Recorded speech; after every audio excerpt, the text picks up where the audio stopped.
ব্যাপারটা রহস্যজনক মনে হচ্ছে না দাদা? চলো আমবাগানে গিয়েই দেখি।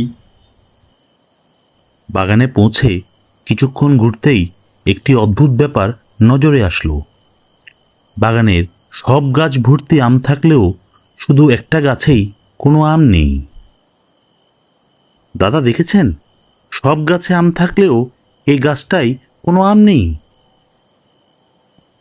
আমার তো মনে হচ্ছে কেউ একজন এই গাছের সব আম গায়েব করে দিয়েছে। এমন সময় আবারও কোথা থেকে যেন সেই লোকটি হাজির।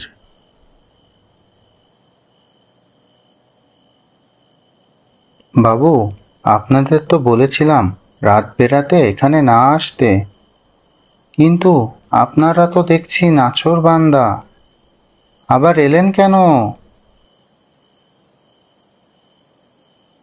মামা বলেছেন আমবাগান দেখে রাখতে। তুমি যে রাত্রেবেলা আম চুরি করছো না, তার কি কোনো ঠিক আছে?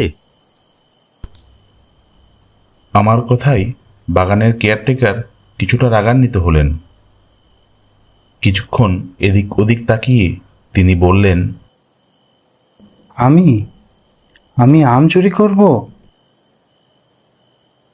করতেই পারো, তোমার কথা সন্দেহজনক।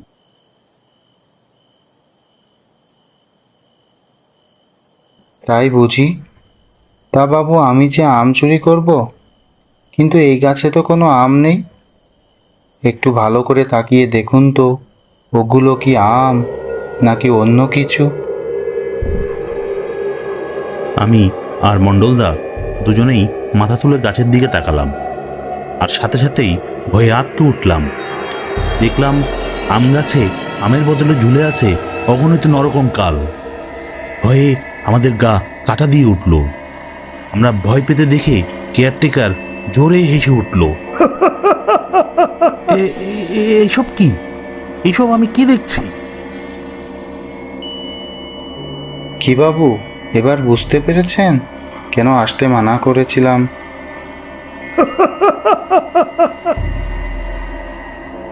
ওরে বাবা, এ তো ভূত! পালাও পালাও! আমাদের আর দাঁড়াবার মতো সাহস ছিল না। দুজনে প্রাণপণে ছুটতে লাগলাম।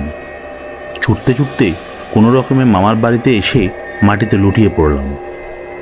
পরের দিন একটু সুস্থ হয়ে মামাকে সব কিছু খুলে বলার পর মামা বললেন,